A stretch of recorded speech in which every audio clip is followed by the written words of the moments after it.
Como les iba diciendo, el nervio maxilar tiene un trayecto prácticamente en el cual, una vez que ha nacido del ganglio trigeminal, sale de la cavidad craneal por el agujero redondo, se mete en el trasfondo y fosa infratemporal, va a ingresar a cavidad orbitaria atravesando la fisura orbitaria inferior, va a emerger a lo que representa la cara o tejidos blandos por el agujero infraorbitario y finaliza a nivel de la fosa canina. En todo este trayecto, mi nervio maxilar habíamos dicho que en el momento en que ingresa a cavidad orbitaria cambiaba de nombre. Ya recibía el nombre de nervio infraorbitario como tal. Pero muy bien, vamos a las ramificaciones que las iba pintando justamente. Esta primera rama, fíjense, es el ramo meningio, es el que va a recoger toda la sensibilidad de la dura madre de la fosa craneal media, siguiendo prácticamente el territorio de la arteria meningia media. Otra ramificación que voy a describir ahora es el ramo pterigopalatino o nervio pterigopalatino, como lo pueden ver acá en la imagen. Estoy pintando como dos ramificaciones en un color verde. Hacen conexión con esto. El ganglio pterigopalatino o esfenopalatino de Meckel, que se encuentra aquí en el trasfondo de la fosa infratemporal. Muy bien. Entonces, este ganglio, sí, aparte de hacer conexión con lo que es esta ramificación del nervio maxilar, va a dar origen a 6 ramificaciones que las voy a describir enseguida. Seguidamente tenemos el origen de esta ramificación. Fíjense acá, estos son los ramos alveolares posteriores y superiores como tal. Estos ramos alveolares posteriores y superiores, como pueden ver, están descendiendo y están dirigiéndose a los dientes del arco superior, fundamentalmente a los molares superiores. Otra ramificación que voy a ver ahí mismo naciendo es esto que lo estoy pintando ahora, que es el ramo cigomático que ya lo he descrito, ¿sí? En el nervio oftálmico. La rama cigomática conduce fibras vegetativas, ¿sí? Destinadas a la glándula lagrimal. Una vez que ingresa a cavidad orbitaria, tenemos la presencia de esta otra ramificación. Fíjense, esto es el ramo alveolar superior medio, nervio dentario medio, destinado a premolares superiores. Antes de salir de lo que es cavidad orbitaria y a 5 milímetros detrás de lo que es el agujero infraorbitario, tenemos el origen de esta rama que ahora también lo estoy pintando, es el ramo alveolar superior anterior o nervio dentario anterior como tal. No se me olviden, las ramificaciones colaterales son 6 ramos colaterales como tal, los voy describiendo, vamos a numerar, fíjense. Ahí tenemos uno, el ramo meningio, que es un ramo sensitivo para la dura madre de la fosa craneal media. Ahí voy a colocar el número 2 al nervio pterigopalatino, que hace conexión con el ganglio, y una vez que he hecho conexión con el ganglio, origina seis ramificaciones. 6. Entonces, ¿qué ramificaciones va a originar? De estas 6 ramificaciones, hemos de poder encontrar aquí la presencia, fíjense cómo están descendiendo acá, el nervio palatino mayor, el nervio palatino menor en sentido descendente. En sentido posterior tiene que estar el ramo faringio, ya en sentido medial los nervios nasales posteriores superiores y el naso palatino, y ingresando a cavidad orbitaria tendríamos la presencia del ramo orbitario. Esto lo voy a describir enseguida debido a la complejidad que tiene esta rama pterigopalatina.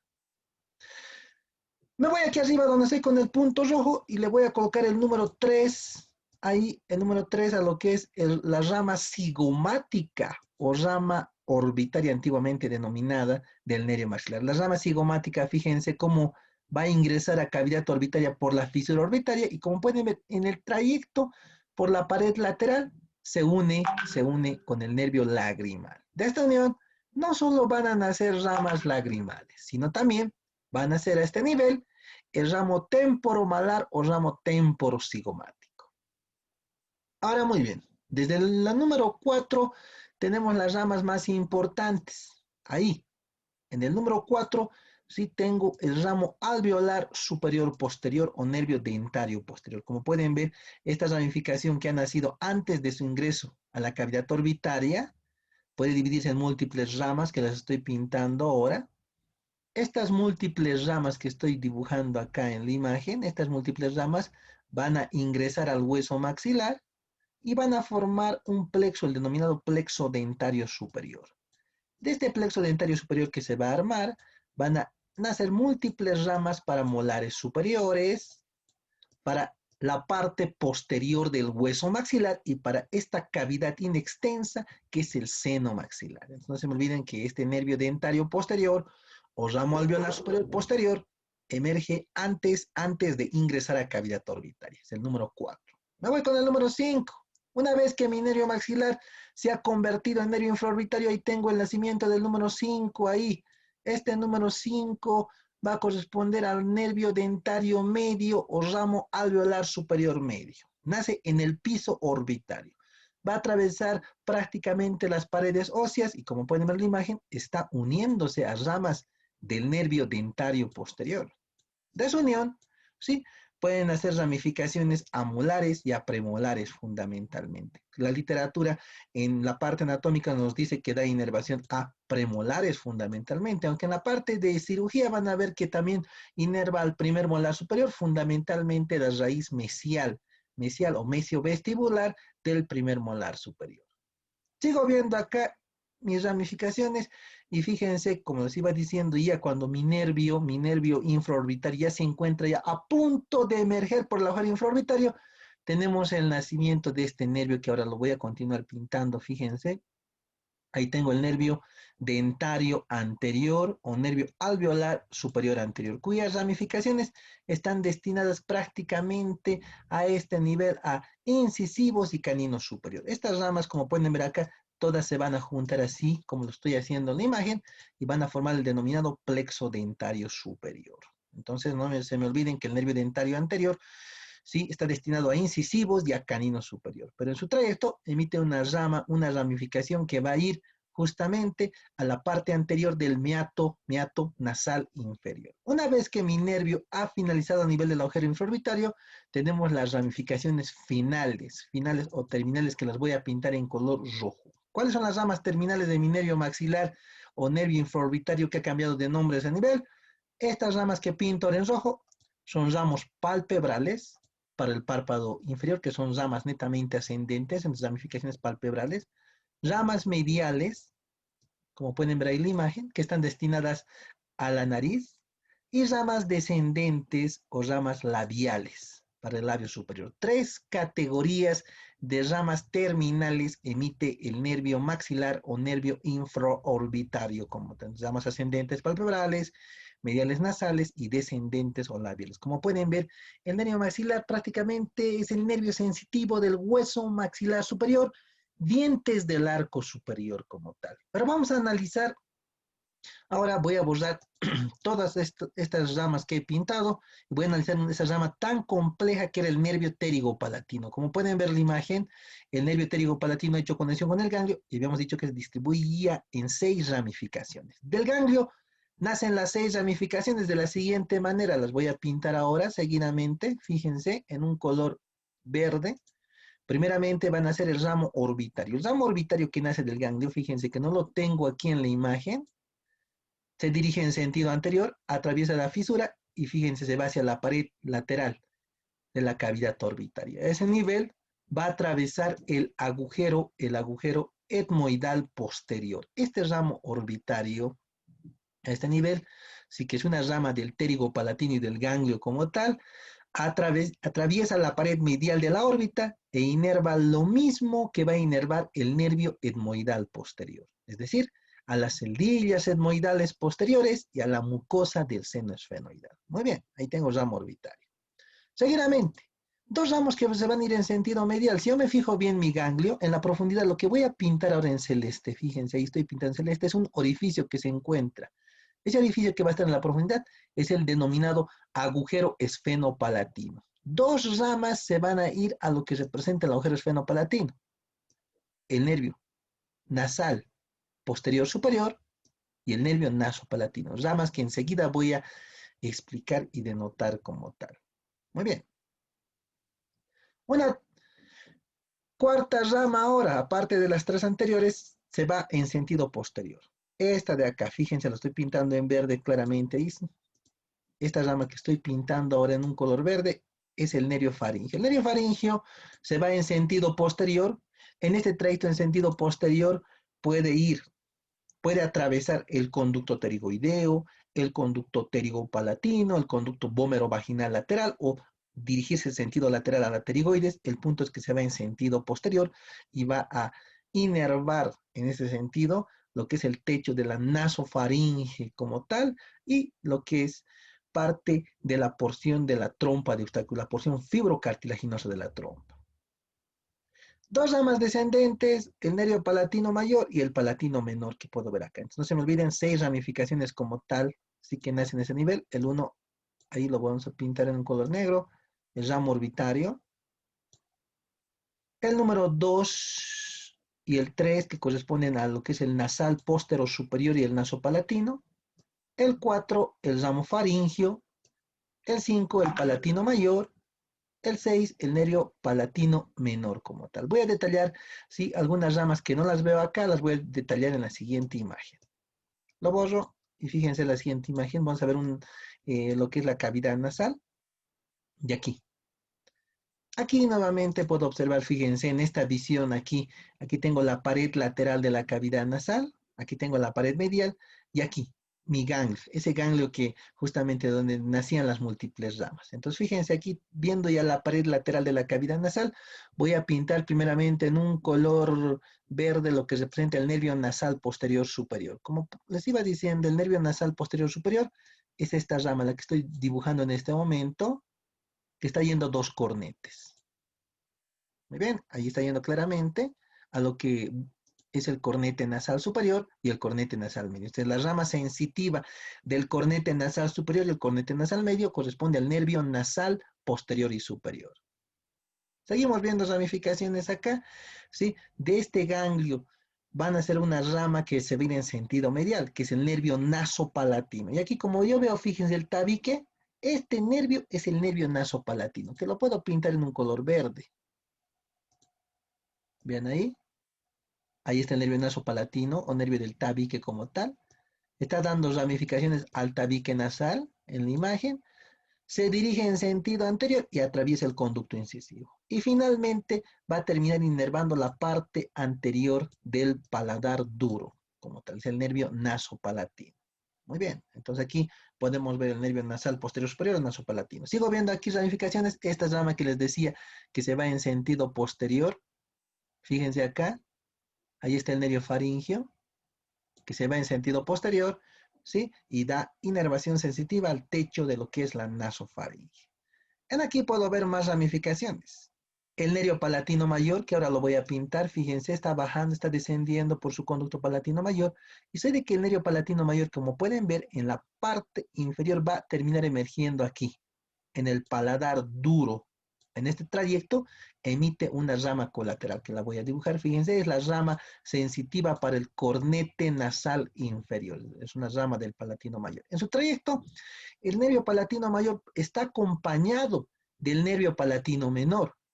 ¿Sí? En el caso de que no le acompañe el nervio palatino menor, el nervio palatino menor puede nacer como una rama del palatino mayor. Y esa ramificación, fíjense que está descendiendo, ¿sí? Va a emerger inferiormente por los agujeros palatinos menores y se va a distribuir prácticamente en el paladar blando como tal. Entonces, ¿cuántas ramas hemos podido observar? En esta imagen no he podido observar el ramo cigomático, ¿sí? ¿Sí? O perdón, el ramo orbitario, ¿sí? Que ingresaba a cavidad orbitaria, no le he podido observar el ramo orbitario. Sí puedo observar aquí, donde voy a colocar el número 2, los ramos nasales posteriores superiores, el nervio nasopalatino, que coloco el número 3, el nervio faringio con el 4, el nervio palatino mayor con el 5 y los nervios palatinos menores con el 6. Todas estas ramas como tal pueden llegar a conducir, como lo decía en la introducción, fibras vegetativas. Fibras vegetativas, ¿cuáles? Pues los nervios, el nasal posterior superior, el naso palatino como tal, y esta rama del palatino mayor llevan fibras vegetativas secretoras para las glándulas mucígenas de las cavidades nasales, que sabemos bien que la secreción nasal, secreción de moco, es dependiente del nervio facial. Fibras que se han concentrado en este ganglio, donde estoy con el punto rojo, que es el ganglio pterigo-palatino de Meckel como tal. Y a su vez, como lo dice Zubier, esta rama número 6, que es el nervio palatino menor, aparte de ser solamente sensitiva, es una rama motora. ¿Por qué? Conduce fibras motoras que van a corresponder al nervio vago, al nervio accesorio, fibras que son transmitidas a partir del ganglio pterigo-palatino de Meckel, y este ganglio ha concentrado fibras del facial, y el facial sabemos bien que ha hecho conexión con el nervio vago. Entonces el vago le ha llevado sus fibras al facial, y el facial finalmente ha llegado al ganglio, y del ganglio se van al nervio palatino menor. Entonces inervación también motora está llevando el nervio palatino menor, fibras motoras que van a ir a controlar toda la musculatura del velo del paladar como tal. Pero muy bien, ya conocemos entre estas múltiples ramificaciones. Lo borro. Me voy a pasar a describir lo que es la tercera rama fundamental del nervio trigémino, el nervio mandibular. Pero muy bien, antes de eso, fíjense, aquí tengo una imagen en la cual podemos observar la inervación del paladar fundamentalmente, emergiendo por el agujero incisivo. Aquí tengo las fibras del nervio nasopalatino, fíjense, en la parte anterior, emergiendo por el agujero palatino mayor. Tenemos lógicamente las fibras del nervio palatino mayor ahí en la parte posterior de ambos lados, ¿sí? Cubriendo prácticamente con sus ramas dicha parte posterior. Y aquí emergiendo por el agujero palatino menor, fibras del nervio palatino menor. Tenemos tres tipos de ramificaciones que cubren con sus ramas el paladar como tal. No se me olviden ahí en la descripción, ahí como pueden ver en el número 1, el naso palatino, los nervios palatinos mayores, y en la parte posterior, los nervios palatinos menores como tal, el territorio sensitivo del paladar. Ojo que estas ramas no se meten a dientes, no inervan dientes, solo inervan paladar, porque los dientes ya los había descrito con los ramos alveolares, superior anterior, superior medio y superior posterior. Lo borro. Y vayamos a ver al nervio ahora, ¿sí? Nervio mandibular. Cuando analizo lo que representa el nervio mandibular, fíjense, es la tercera ramificación prácticamente de mi ganglio trigeminal. Tiende a salir del cráneo por este orificio que lo voy a pintar en rojo, que es el agujero oval como tal. Y cuando yo veo que sale de lo que es la cavidad craneal, justo a este nivel, esta gruesa raíz sensitiva se va a fusionar con la delgada raíz motora. Algo muy particular que tiene un trayecto extracraneal solamente de 5 milímetros. En este corto trayecto extracraneal tiene íntima relación con esto. Ven aquí esta arañita, este escarabajo, bueno, esta cosita, esta bolita que tiene múltiples ramas, corresponden al ganglio óptico. Ahí tenemos el ganglio óptico de Arnold, que tiene íntima relación con lo que es esta ramificación mandibular. Una vez que ya se encuentra en esta fosa, en la fosa infratemporal, finalmente mi nervio mandibular ya fusionado con parte motora y sensitiva, se va a dividir en dos troncos terminales, como lo vamos a ver en la siguiente imagen. Fíjense, aquí tengo lo que representa mi nervio, lo vamos a pintar ahí, mi corto trayecto ahí pintado en verde, el corto trayecto extracraneal del nervio mandibular, y la división en dos troncos terminales. Tenemos ahí un tronco terminal anterior y un tronco terminal posterior. Como pueden ver, donde estoy con el punto rojo, el tronco terminal anterior es un tronco casi insignificante, es bastante delgado como tal. En cambio, el tronco terminal posterior es un tronco bastante grueso en ese sentido. Analicemos el tronco terminal anterior. El tronco terminal anterior se dirige en sentido anterior y lateral, y en este trayecto tiene que salir prácticamente de lo que representa ese espacio anatómico. Va a atravesar un orificio denominado, según la literatura, el porus crotaphyticus buccinatorius de Hirt como tal. Y al porus lo tengo acá en la imagen. Fíjense acá, lo voy a delimitar en un color rosado.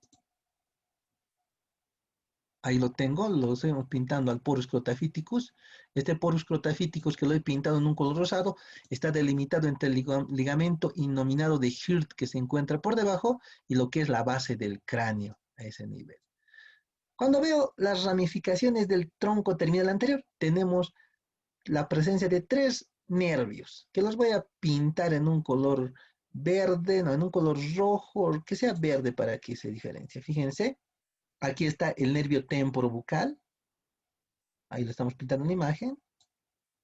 Aquí está el nervio temporomasentérico y aquí está el nervio temporal profundo medio. Son tres ramificaciones que ahí claramente las voy a dibujar. Entonces, como pueden ver, ahí tengo en el 1 temporobucal, el 2 el temporal profundo medio y en el número 3 el temporomasentérico. Pero muy bien, vamos al trayecto de estas tres ramificaciones del tronco terminal anterior.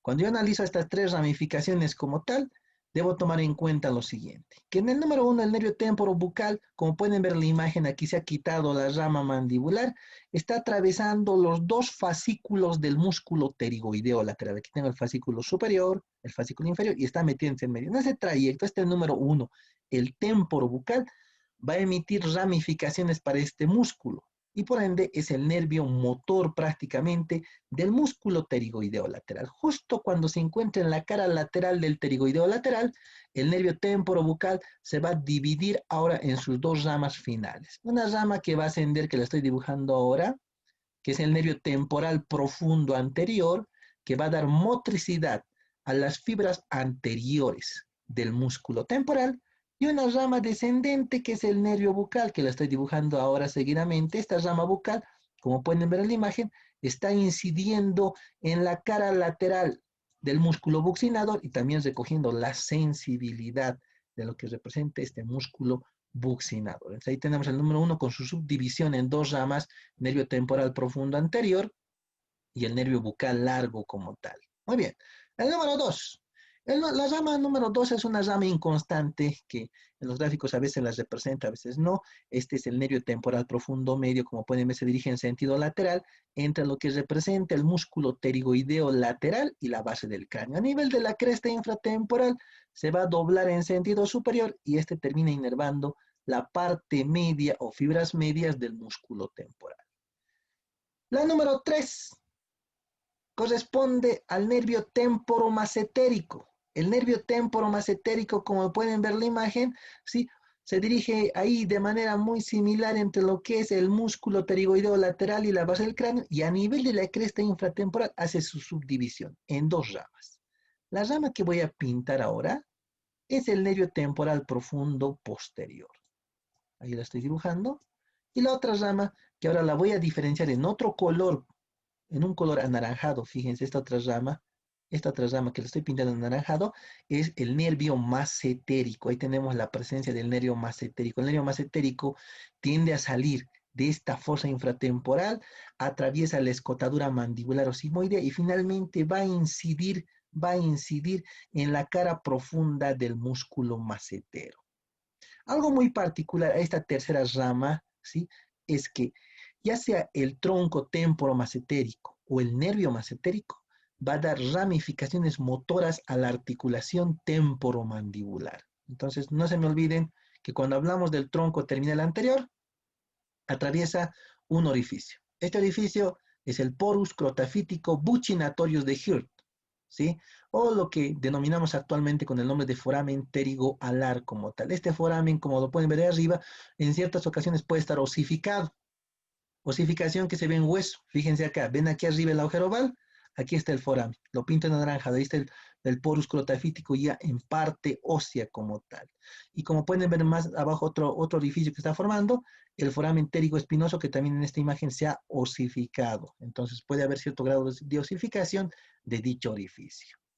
Una vez que ha emergido, se divide en tres troncos, el temporobucal, temporal profundo medio y temporomasentérico. Las ramificaciones temporales son ramas totalmente motoras para el músculo temporal, dan motricidad al músculo temporal. Esta rama descendente, que es el nervio bucal, es una rama sensitiva.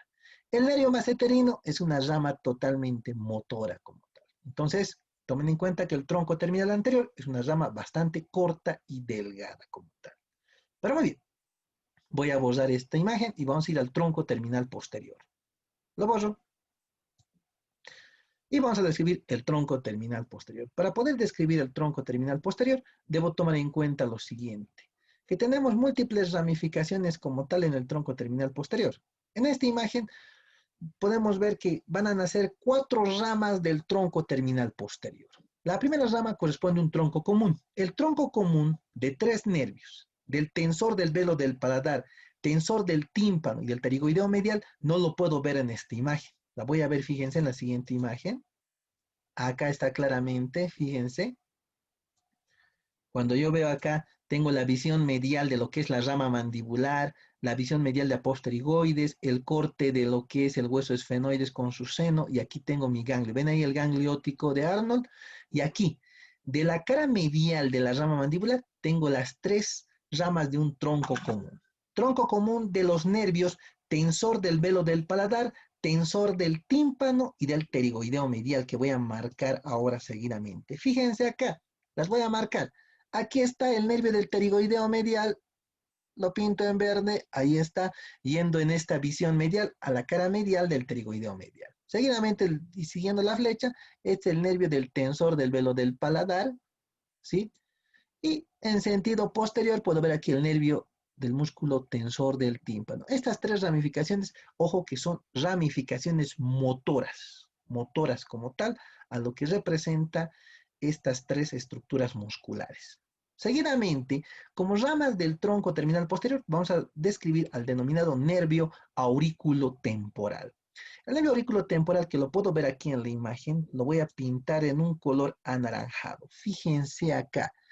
El nervio auriculotemporal puede nacer por un solo tronco, o como lo estoy viendo en la imagen, fíjense, están naciendo por 2 troncos. Aquí hay uno y aquí hay otro, 2 troncos. Estos 2 troncos, como pueden ver aquí en la imagen, están rodeando una arteria. Es clásico el ojal, el bucle que forman alrededor de esta arteria, la arteria meningia media. Este nervio auriculotemporal que tiene su nacimiento aquí, se va a dirigir en sentido lateral, y para poder salir de lo que representa esta fosa infratemporal, va a atravesar un orificio. Un orificio que ahora lo voy a pintar en un color rojo, un orificio bastante alargado, que es el ojal retrocondilio de Juvara. Este ojal retrocondilio es un orificio que va a estar formado entre el cuello del cóndilo y el ligamento esfenomandibular. Cuando yo considero el nervio auriculotemporal, fíjense ahí en la imagen, está contorneando por detrás al cuello del cóndilo como tal. Una vez que ha logrado contornear posteriormente el cuello del cóndilo, ahora tiende a verificarse en planos superficiales. Y lo voy a ver en la imagen que está abajo, fíjense. De manera muy similar lo pinto ahí. ¿Ven el ojal?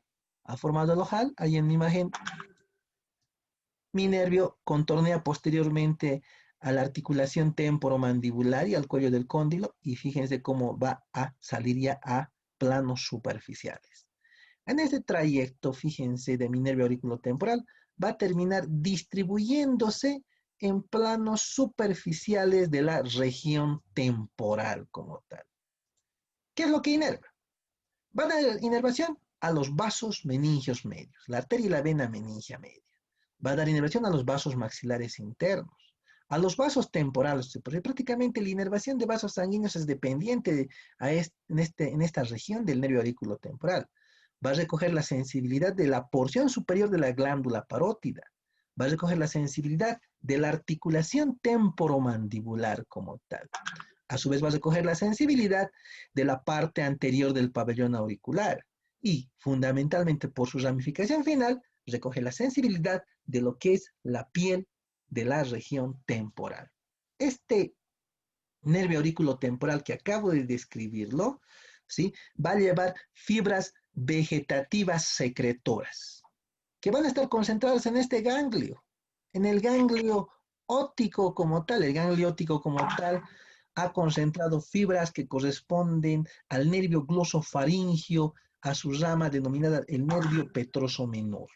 Esas ramificaciones que corresponden al nervio petroso menor del glosofaringio se han concentrado acá, van a ir a través del nervio auriculotemporal y van a llegar a lo que representa la glándula parótida. Si el nervio auriculotemporal era únicamente sensitivo, ¿sí? Ahora, debido al ganglio óptico, que ahorita estoy con el punto rojo en el ganglio óptico, le transmite fibras del glosofaringio, va a dar inervación secretora a la glándula parótida. Es decir, la glándula parótida va a generar saliva gracias a este nervio auriculotemporal que conduce fibras vegetativas que corresponden al glosofaringio como tal. Pero muy bien, ya conocemos mi nervio auriculotemporal. Ahora, con esta misma imagen voy a describir las ramificaciones finales. Sucede que en la mayor parte de los textos se describen como ramificaciones finales del trigémino dos ramas gruesísimas que las estoy viendo acá. Fíjense, este es el nervio lingual y el otro es el nervio alveolar inferior. Pero en realidad, si agarro Rouvier, sucede que en Rouvier lo describe como una ramificación del tronco terminal posterior. Voy a comenzar describiendo al nervio lingual. Como pueden ver en la imagen, sucede que el nervio lingual, que lo voy a pintar ahora en un color anaranjado como tal, tiene el siguiente trayecto. Entonces, fíjense, ahí lo estamos pintando. Lo vamos a engrosar un poquito más. Ahí está el nervio lingual. Está descendiendo prácticamente. En este trayecto descendente se encuentra entre ambos músculos pterigoideos, entre el pterigoideo lateral que está por encima y el pterigoideo medial. Prácticamente apoyado sobre el pterigoideo medial. Va a descender lo que es parejo a lo que representa medialmente el arco palatogloso hasta llegar a la base de la lengua. Y en la base de la lengua, fíjense, se va a dirigir en sentido anterior en el piso de la cavidad bucal hasta la parte anterior del piso y finalmente ahí va a terminar ramificándose en la lengua. En todo este trayecto que he descrito, fíjense, ahí lo he pintado a mi nervio lingual. Este nervio lingual va a recibir primeramente una ramificación, una rama muy particular. Esta que voy a dibujar acá ahora, esta que dibujo en color rojo, es una ramificación nerviosa denominada la cuerda timpánica. Sucede que mi nervio lingual, es un nervio sensitivo. ¿Sensitivo de qué? Va a ser sensitivo a este nivel en relación al pilar anterior del velo del paladar, sensitivo en relación a esta glándula que inerva, que es la glándula submandibular, sensitivo en relación a la glándula sublingual, sensitivo en relación al piso de la boca, sensitiva en relación a los 2/3 anteriores de la lengua. Es un gran territorio sensitivo. Pero gracias a esta ramita, que es la cuerda timpánica, que va a salir de la cisura de Glaser como tal, mi nervio que era únicamente sensitivo, ahora va a llevar fibras vegetativas secretoras y fibras gustativas como tal. ¿A quién va a dar inervación secretora? Sucede que, como pueden ver en su trayecto, ha inervado glándula salival submandibular y sublingual, pero de manera solo sensitiva. Gracias a la cuerda timpánica, va a generar inervación secretora a la glándula submandibular y sublingual como tal. Y gracias también a esta cuerda timpánica, va a recoger de los 2/3 anteriores de la lengua los sabores salado y ácido, que corresponden al nervio facial como tal. Entonces, como pueden ver, el nervio lingual es una rama bastante gruesa que se encuentra ahí inervando no solo de manera sensitiva, sino de manera vegetativa, sí, y gustativa, gracias a la cuerda timpánica. Lo borramos y vamos a describir ahora la última ramificación como tal. Con esta imagen claramente podemos ver aquí al nervio alveolar inferior, antiguamente denominado nervio dentario inferior. De manera muy similar lo voy a pintar, fíjense, ahí tenemos mi nervio alveolar inferior en su trayecto descendente. Va a atravesar un orificio que es el agujero mandibular, dentario inferior o alveolar inferior, va a recorrer internamente todo lo que es el hueso mandibular. Lo recorre hasta las proximidades del agujero mentoniano. En todo este trayecto, mi nervio alveolar inferior emite ramas colaterales. Sucede que entre las ramas colaterales tenemos las siguientes ramificaciones colaterales. Emite una rama comunicante al nervio lingual, como tal. Antes de ingresar por el agujero dentario inferior, emite este nervio que lo estoy dibujando ahí, que es el nervio miloioideo, que va a dar inervación motriz al músculo miloioideo y al vientre anterior del digástrico. En este trayecto intraóseo emite ramas dentarias para molares inferiores, como pueden ver en la imagen, molares inferiores y premolares inferiores. De estas diferentes ramificaciones también van a nacer ramas óseas para lo que es la mandíbula. Como pueden ver, el nervio fundamental de la mandíbula está correspondiendo a este nervio dentario inferior o alveolar inferior. En las proximidades del agujero mentoniano se va a dividir en sus dos ramas terminales. Entonces, ahí tenemos la presencia de las dos ramas terminales. Uno de estos nervios va a salir por el agujero mentoniano. Uno de estos nervios sale por el agujero mentoniano como tal. Lo vamos a pintar enseguida. Esta rama que sale por el agujero mentoniano es el nervio mentoniano, destinado prácticamente a inervar las partes blandas o tejidos blandos de la piel del mentón. La otra rama continúa su trayecto intraóseo, que es el nervio incisivo, destinado a incisivos y canino inferior. Entonces, como podemos ver en la imagen, y claramente lo voy a volver a dibujar ahí, una de sus ramas, que la voy a continuar pintando del mismo color, que es el nervio incisivo, se va a los incisivos y al canino inferior, actualmente denominado plexo dentario inferior, y la otra rama que voy a pintar en un color rojo es el nervio mentoniano, que se va a ramificar en los tejidos blandos de la piel del mentón. Como pueden ver, es la distribución más característica como tal de lo que representa este nervio. No se me olviden que este nervio alveolar inferior es una ramificación, ¿sí? Como pueden ver acá, es una ramificación sensitiva como tal. En su trayecto, como les iba diciendo, ahí lo vamos a hacer la numeración, originó las siguientes ramas colaterales. 1, ramo comunicante con lo que es el nervio lingual. El número 2, el nervio del miloioideo, que va destinado al músculo miloioideo y el vientre anterior del digástrico. Número 3, múltiples ramas dentarias, amolares y apremolares como tal. Dentro de estas ramificaciones se distinguen ramas óseas, ramas gingivales como tal. En la parte anterior, dos ramificaciones terminales. Ahí, con la A, el plexo dentario inferior o nervio incisivo, que va destinado a inervar incisivos y canino inferior. Con el B, en un color rojo, el nervio mentoniano, que recoge la sensibilidad de la piel del mentón y estructuras anexas. Pero bueno, entonces ahí tenemos todo el desglose en la inervación de lo que representa el nervio trigémino. Aquí tenemos algunas imágenes en piezas cadavéricas. Fíjense, hay una imagen de la fosa infratemporal. Ahí reconozco, fíjense, el nervio mandibular con sus ramas. Ahí está el nervio lingual. Ahí está el nervio alveolar inferior ingresando en el hueso. El aurículo temporal. El nervio bucal que corresponde al tronco terminal anterior. Fíjense cómo está yendo al músculo buccinador. Este nervio alveolar inferior o dentario inferior, vean cómo se está metiendo en el hueso mandibular, ahí cómo se ha escarbado el hueso mandibular y está atravesándolo. A ver, vamos a ver más imágenes. Y bueno, chicos, gracias por su atención.